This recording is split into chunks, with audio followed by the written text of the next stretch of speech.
नमस्कार, मैं शिमला से राजेश मंडोत्रा। आप दिव्य हिमाचल टीवी देख रहे हैं। आज शाम के 6 बज गए हैं और दिन भर की अपडेट आपके साथ साझा करने का ये वक्त है। देखिए, हिमाचल में चुनाव अभियान अब नामांकन के साथ जोर पकड़ रहा है। आज भी कुल पूरे प्रदेश में 18 नामांकन हुए हैं और अगर भाजपा और कांग्रेस के मुख्य दलों के जो प्रत्याशी हैं उनकी अगर बात करें तो उनमें भी चाहे कांगड़ा में राजीव भारद्वाज हों बीजेपी प्रत्याशी, चाहे हमीरपुर में सतपाल रायजादा हों कांग्रेस प्रत्याशी, और विधानसभा के उपचुनाव में भी बहुत सारे प्रत्याशियों ने अलग अलग चुनाव के नामांकन किए हैं। आगे आपको इसकी जानकारी देंगे और जो बाकी आज पूरे प्रदेश की घटनाएं हैं वो भी इस बुलेटिन में साझा करेंगे। देखिए, पहले तो इससे पहले कि हम मौसम की अपडेट के साथ आपके साथ शुरुआत करें, कुछ हादसे भी प्रदेश में हुए हैं। मुल्तान में एक जो छोटा बिजली प्रोजेक्ट है उसका पेनस्टॉक फटने से बाढ़ जैसी स्थिति हो गई थी, बाजार में नुकसान भी हुआ है। और किशोरी लाल जो लोकल एमएलए हैं बैजनाथ के, वो लोगों से मिलने वहां पहुंचे भी, लेकिन विधायक महोदय को हैरानी हुई कि बिजली प्रोजेक्ट शुरू हो गया लेकिन मेरे से उद्घाटन नहीं करवाया। बजाय कि जो नुकसान हुआ है उस नुकसान के ऊपर हम ज़्यादा बात करते। दूसरी तरफ जो चंबा भरमौर मार्ग है, इस पर सीमेंट से भरा हुआ एक ट्रक गिरा है जिसमें ड्राइवर की मौत हुई है। और इस तरह की घटनाओं के अलावा मेजर आज जो, क्योंकि अब 3 दिन ये छुट्टियों का वक्त है, आज कल और परसों, इससे जो टूरिस्ट प्लेसेस हैं हिमाचल के, वहाँ पर्यटकों की आमद ज़रूर बढ़ी है। लेकिन जो सरकारी एक्टिविटी है, एक तरह से सरकारी कामकाज की जो एक्टिविटी है, वो इन 3 दिनों में नहीं होगी। लेकिन नामांकन के लिए आज भी नामांकन लिए गए हैं और वो प्रक्रिया आगे चल रही है। हाई कोर्ट में सीपीएस मामले में लगातार तीसरे दिन सुनवाई है। आज दुष्यंत दवे ने कल्पना कुमारी वाला जो पिटीशन है उसमें अपनी बहस की है। आज आपको बताएंगे कि ये 6 सीपीएस के मामले में या इन 6 सीपीएस का भविष्य क्या होने वाला है जिस तरफ को केस आगे जा रहा है। साथ में बागियों ने सुप्रीम कोर्ट से जो केस वापस लिया है उसमें जस्टिस खन्ना ने क्या टिप्पणी की है वो भी साथ में आपको बताएंगे। स्कूल टाइम बदलना पड़ा है और ये बदलने की वजह बनी है गर्मी। ऊना जिले में अभी तक ऑर्डर हुआ है, ऑर्डर क्या है आगे बात करेंगे।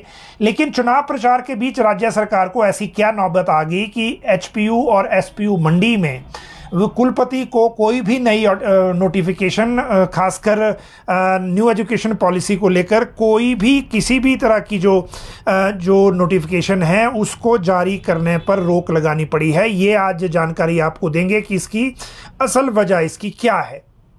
साथ में अगली बात करेंगे, क्योंकि एक तो डेट शीट जारी हुई है एसपीयू के माध्यम से, उसकी भी बात करेंगे और जेबीटी को लेकर आपको एक अपडेट देंगे, जेबीटी भर्ती को लेकर। और ये अपडेट जो है वो इलेक्शन कमीशन से संबंधित है, क्योंकि टीजीटी के मामले में इससे पहले भर्तियों की अनुमति नहीं मिली है। इसीलिए जो अब डिटेल है इस मामले में वो आपको देनी है, खासकर जो इस रिजल्ट को लेकर आगे क्या होगा। अब अगर नामांकन की बात करें तो पूरे प्रदेश में आज 18 नामांकन हुए हैं। आज कुछ बातें नई भी थी।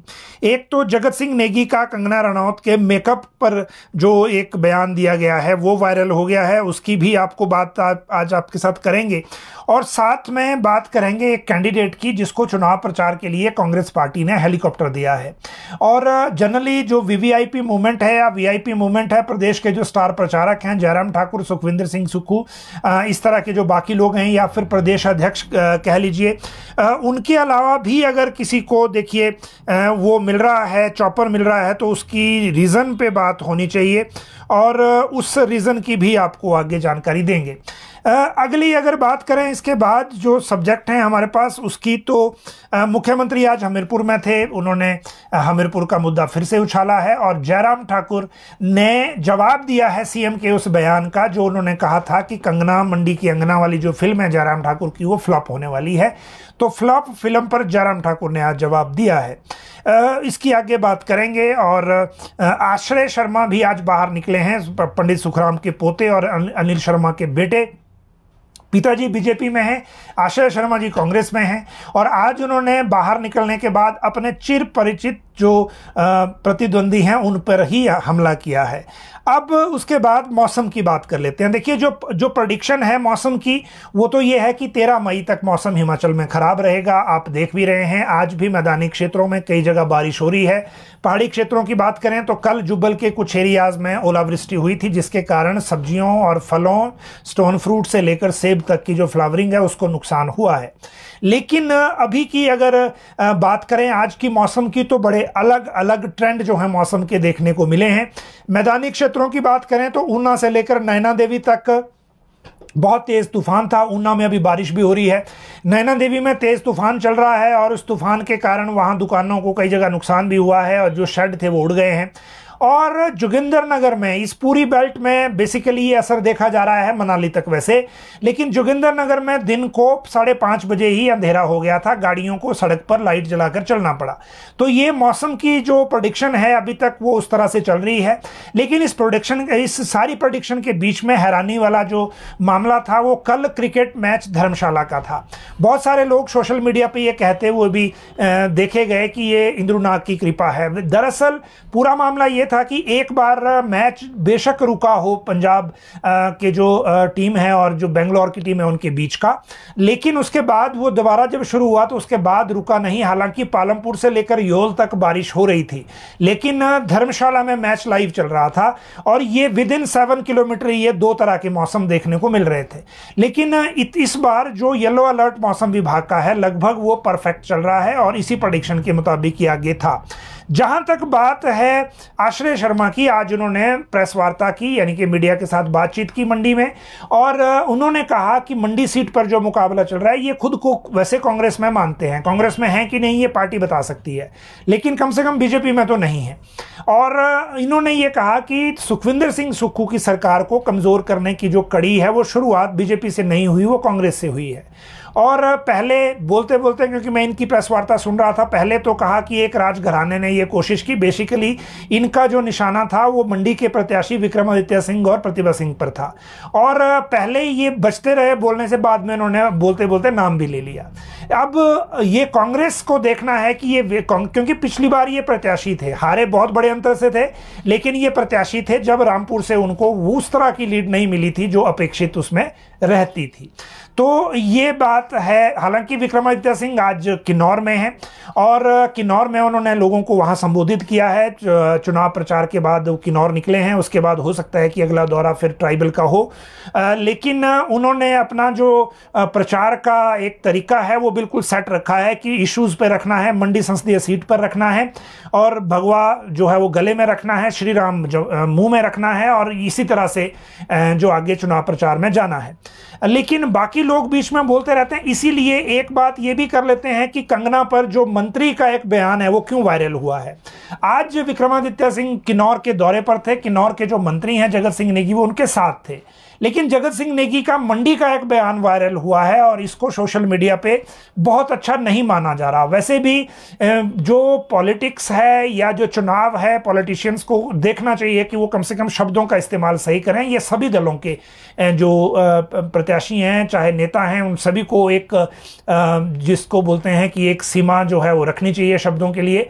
और क्योंकि चुनाव तो केवल 2 महीने की बात है, उसके बाद भी यहीं रहना है, यहीं मिलना जुलना है, यहीं काम करना है, तो एक चीज़ है वो एक डिसेंसी रहनी चाहिए। उन्होंने कह दिया था कल रैली में कि अगर बिना मेकअप के कंगना रनौत को कोई देख ले तो कोई उसको देखने नहीं जाएगा, और ये बयान वायरल हो गया है। एक तो विपक्षी दल को भी इससे मौका मिल जाता है, प्रत्याशी को भी मौका मिल जाता है हमलावर होने में, और इस तरह की चीज़ों से बचना चाहिए। लेकिन दूसरी तरफ नामांकन की अगर बात करें तो आज टोटल 18 नामांकन हुए हैं पूरे प्रदेश में। अगर इनमें बड़े नाम की बात करें तो हमीरपुर में कांग्रेस के प्रत्याशी सतपाल सिंह रायजादा, इनकी जो कवरिंग कैंडिडेट अंजना देवी इनकी ही वाइफ हैं, तो इन दोनों ने नामांकन किया है। हमीरपुर में सुजानपुर से राजेंद्र सिंह राणा ने नामांकन किया है और इन्हीं की पत्नी अनीता कुमारी इनकी कवरिंग कैंडिडेट है, तो ये नामांकन 2 हुए हैं एक सीट के लिए। जो सतपाल सिंह रायजादा के नामांकन में मुख्यमंत्री सुखविंदर सिंह सुक्खू खुद थे और प्रतिभा सिंह खुद थी, उप मुख्यमंत्री मुकेश अग्निहोत्री भी थे, और उसमें मुख्यमंत्री ने बात कही स्टेज से कि जब जयराम ठाकुर की सरकार थी तो वो ये बताएं कि वो हमीरपुर का दौरा उन्होंने कितनी बार किया। मैं तो 1 महीने के अंदर हमीरपुर आ गया था जब मुख्यमंत्री बना, और मैं जितने हमीरपुर के प्रोजेक्ट रुके पड़े थे धूमल सरकार के टाइम से ही, उन प्रोजेक्टों को जो स्पीड अप करने में मैंने काम किया। तो ये हमीरपुर वाला जो इशू है वो मुख्यमंत्री ने वहाँ उठाया। जहां तक बात है राजेंद्र सिंह राणा के नॉमिनेशन में जयराम ठाकुर थे और जयराम ठाकुर ने वहां जवाब दिया फ्लॉप फिल्म का, जो मंडी के नामांकन में विक्रमादित्य सिंह के नामांकन में सुखविंदर सिंह सुक्खू ने कहा था। सुखविंदर सिंह सुक्खू ने कहा था कि मंडी के कंगना मंडी की अंगना की जो फिल्म लॉन्च की गई है जयराम ठाकुर के द्वारा वो फ्लॉप होने वाली है। लेकिन जयराम ठाकुर ने सुजानपुर में ये कहा कि जो सुखविंदर सिंह सुक्खू की फिल्म उसी वक्त फ्लॉप हो गई थी जब वो मुख्यमंत्री रहते अपने 6 विधायक नहीं संभाल पाए थे और अपने आप जो एक तरह से जो सरकार में जो एक जिद की सरकार जो चल रही थी, उसके बाद जब अपने ही एमएलए नहीं संभले और इतना बहुमत होने के बावजूद जब राज्यसभा का चुनाव हार गए थे तो इनकी फिल्म तो उसी वक्त फ्लॉप हो गई थी और ये फ्लॉप फिल्म अब चलेगी नहीं, चाहे ये जो मर्जी कर ले। तो ये जवाब आज जयराम ठाकुर की तरफ से दिया गया। बाकी नामांकन की मैं बात करूं तो एक सरप्राइजिंग ये था कि जो हमीरपुर के सुजानपुर से पहले पिछला चुनाव जो कांग्रेस से लड़े थे कैप्टन रणजीत सिंह राणा, उन्होंने भी आज नामांकन किया साइलेंट नामांकन की तरह से, यानी कि कोई शक्ति प्रदर्शन, कोई रैली, कोई कुछ नहीं था। और मैं इसको इसलिए कोट कर रहा हूं क्योंकि जब ये कांग्रेस का टिकट लेके सुजानपुर आए थे तो उन्होंने कहा था कि नामांकन के दिन जब मुख्यमंत्री आएंगे और जब मैं जनसभा करूंगा उसमें मैं बताऊंगा कि कितने लोग बीजेपी से कांग्रेस में आ रहे हैं, क्योंकि ये लोकल मीडिया ने उनसे पूछा था। लेकिन आज जब नामांकन की बात आई तो जो वहां कांग्रेस चुनाव के लिए एक तरह से असाइन किया गया है धर्मपुर के विधायक चंद्रशेखर को, वो उनके साथ थे, परिवार के लोग थे, उन्होंने चुपचाप नामांकन किया और वहां से आ गए। जबकि आज ही राजेंद्र सिंह राणा का नामांकन था, उन्होंने सुजानपुर के चौगान में कार्यक्रम किया जिसमें अनुराग ठाकुर भी थे, जयराम ठाकुर तो थे ही। तो ये साइलेंट नामांकन एक हुआ है।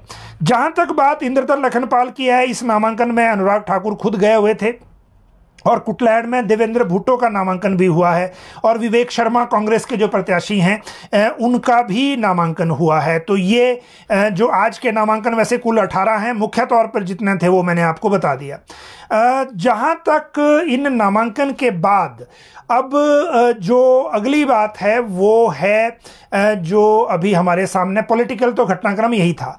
अब कल जो नामांकन है वो प्रक्रिया उस तरह से आगे रहेगी। 12 तारीख को भी नामांकन है, उसके बाद 14 तारीख को भी नामांकन है और अभी भी देखिए शिमला में सुरेश कश्यप का नामांकन होना है, इधर जो कांग्रेस के प्रत्याशी हैं सुल्तानपुरी उनका है, मंडी में अभी कंगना का नहीं हुआ है और जो बाकी अभी जितने विधानसभाओं में भी कुछ बचे हुए हैं, अभी सुधीर शर्मा का नामांकन भी नहीं हुआ है। तो अभी ये नामांकन का दौर उस तरह से चलेगा। नामांकन के दौर के बाद फिर आएगी बड़ी रैलियों की बात और उसके लिए डिमांड चल रही है बीजेपी की तरफ से। जो अभी तक डिमांड भेजी गई हैं उनमें नरेंद्र मोदी और योगी की डिमांड ज़्यादा है। वैसे जेपी नड्डा शुरुआत कर गए हैं, नामांकन की प्रक्रिया जब पूरी हो जाएगी तो ये शेड्यूल भी हो जाएगा।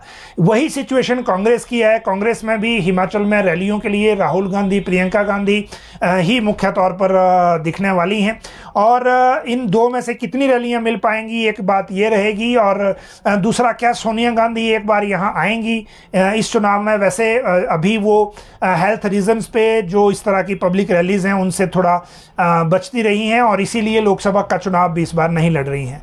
तो जैसे ही ये नामांकन का शेड्यूल निकलेगा उसके बाद आगे फिर बात होगी। अब बात करते हैं बाकी मामलों की। देखिए फाइनल जो डेट शीट है वो एक जारी हुई है और ये डेट शीट है जो अभी एसपीयू मंडी की जो बात हो रही है उसकी। और ये जो डेट शीट है ये जो अभी जो एग्ज़ाम है उनको लेकर जो रिवाइज्ड फाइनल डेट शीट है BA, BSc, BCom first year annual examination के लिए मई और जून 2024 के लिए, आप इनकी वेबसाइट पे जाकर इसके बारे में देख सकते हैं और इसकी जानकारी आपको वहां पे मिल जाएगी। अगली बात, जेबीटी भर्ती का केस भेजा गया है आगे और 1000 से ज़्यादा की नियुक्तियां इसमें होनी है, हाई कोर्ट से निकल गया था। लेकिन अब ये चुनाव आयोग भेजा गया है 2 बिंदुओं पर। पहला ये कि इसका रिजल्ट घोषित किया जाए और दूसरा ये है कि इनको अपॉइंटमेंट देने की मंजूरी दी जाए, मतलब ज्वाइनिंग की अनुमति दी जाए। अभी तक ज्वाइनिंग को लेकर कहीं अनुमति चुनाव आयोग ने नहीं दी है, ना आयुर्वेदिक मेडिकल अफसर के मामले में, ना टीजीटी बैच वाइज के मामले में, जेबीटी के मामले में भी मिलना मुश्किल है, लेकिन भेज दिया गया है केस। तो अभी तक सिर्फ भेजने की बात है। रिजल्ट अगर पहले डिक्लेयर कर भी देंगे, जैसे कि टीजीटी में प्रयोग किया था, वो प्रयोग भी राज्य सरकार का फेल हो चुका चुका है, जिसमें अप्रैल के बाद के लिए नियुक्ति टालने की बात है। अगर सरकार चाहती तो पहले भी दे सकती थी, लेकिन अप्रैल के बाद के लिए टालने के चक्कर में इनकी नियुक्ति भी अब जून तक लटक गई है। तो जेबीटी के मामले में ये अपडेट हुआ है। जहां तक बात है एचपीयू और एसपीयू पर रोक वाली, तो वो एक नई बात है जिसकी जानकारी हम आपके साथ साझा करेंगे। और ये जानकारी इसलिए क्योंकि ये एजुकेशन के सेक्रेटरी की ओर से ये पत्र लिखा गया है, और ये जो एसपीयू और एचपीयू के रजिस्ट्रार हैं उन दोनों को भेजा गया है। इसमें दरअसल मामला ये था कि एचपीयू से एक सूचना थी राज्य सरकार के पास कि सरकार जो है सरकार जो है वो ये एचपीयू जो है कोई ऐसा ऑर्डर या नोटिफिकेशन कर सकती है इसके बीच में जब ये चुनाव चल रहा है, और इसको रोकने के लिए फिर ये ऑर्डर किया गया। इस ऑर्डर को करने के मतलब क्या था और क्यों इसको करना पड़ा वो आपको बताना ज़रूरी है। और वो ज़रूरी इसलिए है कि क्योंकि ऑर्डर इस तरह का है। ये सेक्रेटरी एजुकेशन की तरफ से रजिस्ट्रार एचपीयू और रजिस्ट्रार एसपीयू दोनों को भेजा गया है। उसमें ये कहा गया है कि you should not issue any guideline oblique notification with reference to implementation of National Education Policy 2020 without the approval of the State Task Force, or the meeting of the State Task Force shall convene after Model Code of Conduct is over. Therefore, it is required that all proposal be placed before the Task Force before proceeding further. आगे का फैसला लेने से पहले यहाँ इसको रखा जाए। दूसरी बात इसमें कहेगी है कि you are requested to submit agenda notes before 25 May 2024 so that the meeting of the task force is convened in the month of the June. Decision करने के लिए ताकि मीटिंग वहां हो पाए। तो ये रोक लगाई गई है एसपीयू और एचपीयू में एनईपी को लेकर आगे फर्दर कोई नोटिफिकेशन करने से। अब नोटिफिकेशन ऐसी क्या होने वाली थी, वैसे कल ही चुनाव आयोग ने परमिशन दे दी थी एचपीयू में जो भर्तियां हो रही हैं असिस्टेंट प्रोफेसर और सीनियर प्रोफेसर की प्रमोशन को लेकर। हो सकता है ये रीज़न हो या कोई और हो, लेकिन ये जो है वो एक इसमें जो मामला है वो आया था और इसी कारण इसको रोक दिया गया। अब बात करते हैं स्कूल टाइम जो स्कूलों का बदला है। देखिए, स्कूलों के स्कूल टाइम को बदलने को लेकर एक फैसला हुआ है और ये डीसी ऊना जो हैं उन्होंने ये डिसीजन किया है, जतिन लाल ने। और ये जो डिसीजन है ये इसलिए करना पड़ा क्योंकि जो टेम्परेचर है वो 40 डिग्री से ऊपर चला गया है वहाँ पर। और जो डिसीजन भी है वो स्कूल जो है सुबह 8 बजे से 1 बजे तक रहेंगे, जो पहले शायद 9 बजे थे, और 8 बजे से 1 बजे छुट्टी हो जाया करेगी। अभी फैसला सिर्फ ऊना जिला को लेकर हुआ है। बाकी जिलों में जैसे जैसे हीट वेव या बाकी सारी चीज़ों का इम्पैक्ट आएगा, वैसे तो पहले 13 तक अगर ये गर्मियों का जो ये अभी येलो अलर्ट चल रहा है मौसम का, अगर यही इम्पैक्ट दे गया तो हो सकता है इसमें ज़्यादा असर ना हो, लेकिन अभी तक सिर्फ ऊना जिला में ये व्यवस्था की गई है। अब बात करते हैं जो बागियों ने केस वापस लिया है। ये मैं बात कर रहा हूं जो 6 कांग्रेस के बागी जो बीजेपी का चुनाव लड़ रहे हैं बीजेपी की टिकट पे, इनका जो केस है वो आज लगा हुआ था honourable mister justice Sanjeev Khanna और जस्टिस दीपांकर दत्ता के कोर्ट में। और इसमें जो पिटीशन है ये देखिए, ये Chaitanya Sharma and others versus speaker of Himachal legislative assembly. और इन्होंने, इनके वकीलों ने वहाँ कहा कि हम ये केस वापस लेना चाहते हैं। जस्टिस संजीव खन्ना ने कहा कि हमें पता था, क्योंकि अगर इलेक्शन अनाउंस हो गया तो आपको ये वापस ही लेना है, तो हमारे लिए ये सरप्राइजिंग नहीं है। ये बात इसमें कही, तो ऑफिशियली अब ये केस वापस हो गया है। अब बात करते हैं सीपीएस के मामले की। देखिए, सीपीएस के मामले में लगातार 3 दिन से सुनवाई हाई कोर्ट में चल रही है। कल जो विवेक तनखा थे उन्होंने आर्गूमेंट अपना कंप्लीट किया था, फिर बचा हुआ आर्गूमेंट दुष्यंत दवे ने किया। आज भी उनके लिए टाइम रखा गया था, आज उन्होंने अपना आर्गूमेंट कंप्लीट कर दिया है। और ये जो विवेक तनखा पेश हुए थे, ये सतपाल सिंह सत्ती की जो पिटीशन है उसमें आर्गूमेंट के लिए आए थे सरकार की तरफ से। और जो दुष्यंत दवे हैं, ये कल्पना देवी वाला जो केस है उसमें सरकार की तरफ से आर्गूमेंट के लिए आए थे।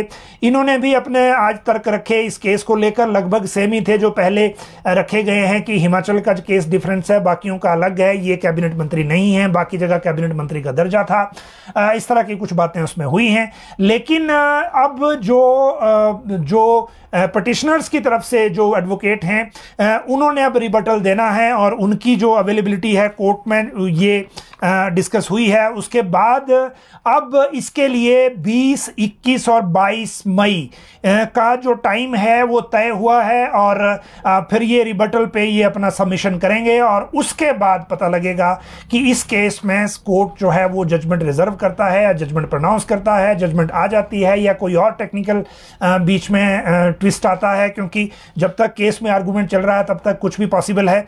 और इसीलिए अभी हमें थोड़ा और इंतजार इन 6 सीपीएस को लेकर करना पड़ेगा, जिसको लेकर चर्चा ये अलग अलग तरह से होती रहती है। सीपीएस का जो मामला है ये वंस फॉर ऑल इस बार सेटल हो जाएगा, क्योंकि इसके बाद फिर, क्योंकि जयराम सरकार ने अपने टाइम में सीपीएस की नियुक्ति नहीं की थी कोर्ट के आदेशों को देखते हुए, लेकिन वर्तमान सरकार ने कर दी। अब अगर कर दी है और अगर इस वाला जो ये केस है ये प्रिवेल कर गए तो फिर वंस फॉर ऑल ये सेटलमेंट एक तरह से हो जाएगी, लेकिन इसके लिए फैसले का इंतजार करना पड़ेगा। ये है आज की कुछ प्रमुख बातें थी जो हमने आपके साथ साझा की।